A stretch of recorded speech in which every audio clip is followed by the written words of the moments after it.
این که به ما میگن روی لینک های مخرب کلیک نکن یعنی چی؟ چه اتفاقی برامون میفته و اصلا چجوری بفهمیم که یک لینکی خراب هست یا نه؟ تا آخر برنامه با من همراه باشین تا جواب این سوالا رو پیدا کنیم.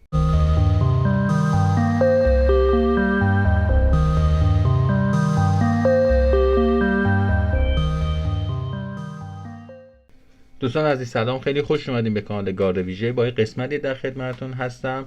امروز میخوایم در مورد اینکه چجوری میتونیم بفهمیم یک لینکی مخرب هست یا نه با هم دیگه صحبت بکنیم. قبلا در موردش صحبت کرده بودیم توی زمان حمله فیشینگ، ولی خب گفتم که یک برنامه جداگونه در موردش صحبت بکنم، براتون لینک ها و سایت هایی رو بذارم که شما میتونین خیلی راحت اونجا مطمئن بشین که لینکی که براتون فرستادن مخربه یا اینکه درسته.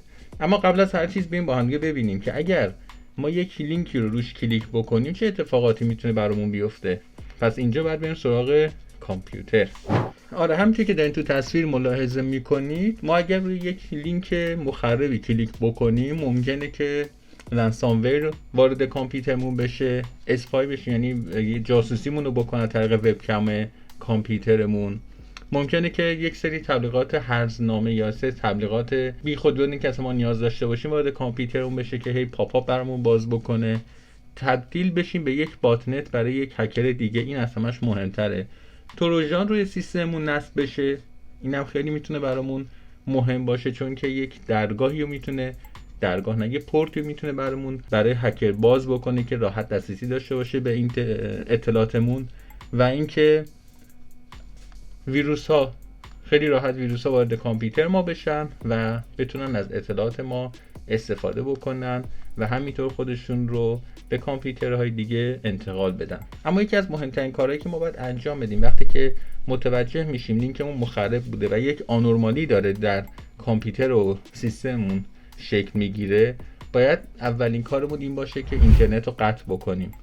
آره، وقتی که شما اینترنت رو قطع میکنید اون پروسس نصفه میمونه و ممکنه که تا حدودی شما بتونین از این حمله در امان باشین.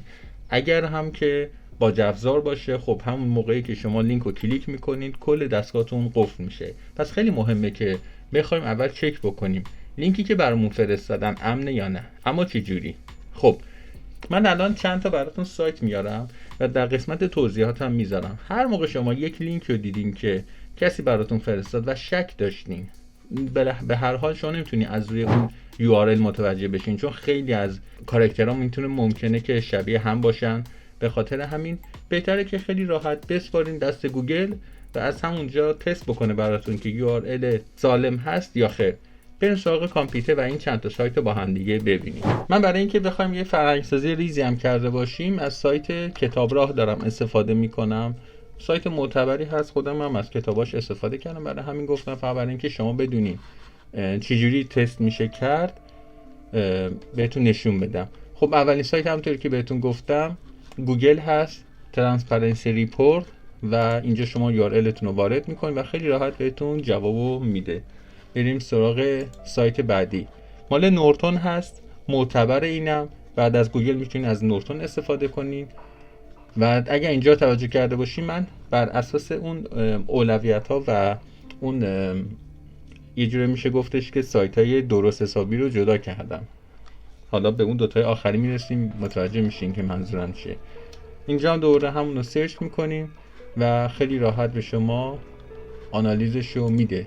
میریم سراغ سایت بعدی، پیشتانک، اسمش هم قشنگه و اینم وقتی که میزنی هیچی بهتون نمیده، خیلی راحت اضافه میکنه به این تعداد سایتی که این پایین هست و میگذره. DFNDR، چه اسم سختی. چک میکنیم خیلی راحت میگه که نیست. با وی اسکنر هم تست کرده و میرسیم به دوتا سایت آخر.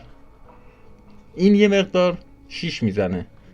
حالا من براتون آوردم شاید برای شما کار کنه، ولی نگاه کنی هم فایل رو میتونیم بهش بدین، هم URL رو، هم قسمت سرچ گفته که جفتشو، حالا دومین و فلان و اینا، آدرس IP. حالا من دوره هم کتاب راهو میزنم، خدا رو شکر این دفعه درست عمل کرد.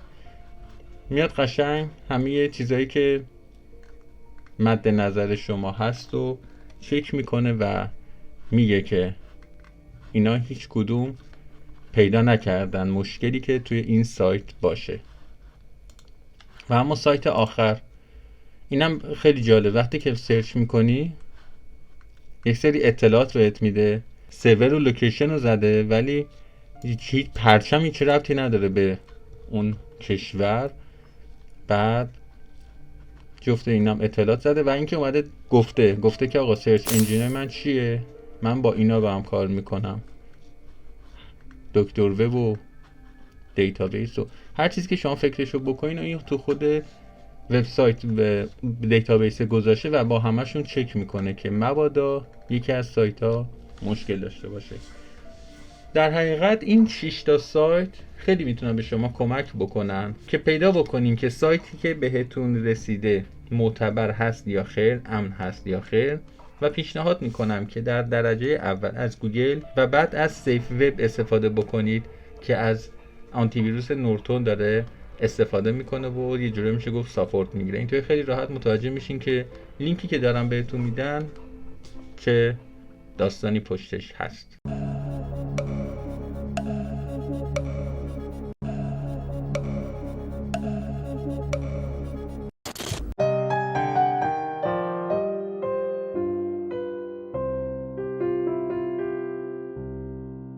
خب دوستان عزیز، خیلی ممنونم که تا اینجا برنامه با من همراه بودید.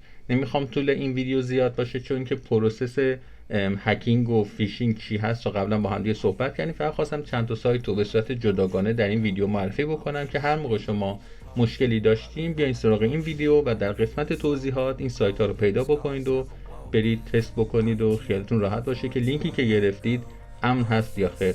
امیدوارم که از این محتوا استفاده لازم رو ببرید و اگر خوشتون اومد حتما لایک و کامنت رو برامون بذارید چون که خیلی به دیده شدن کانال کمک میکنه.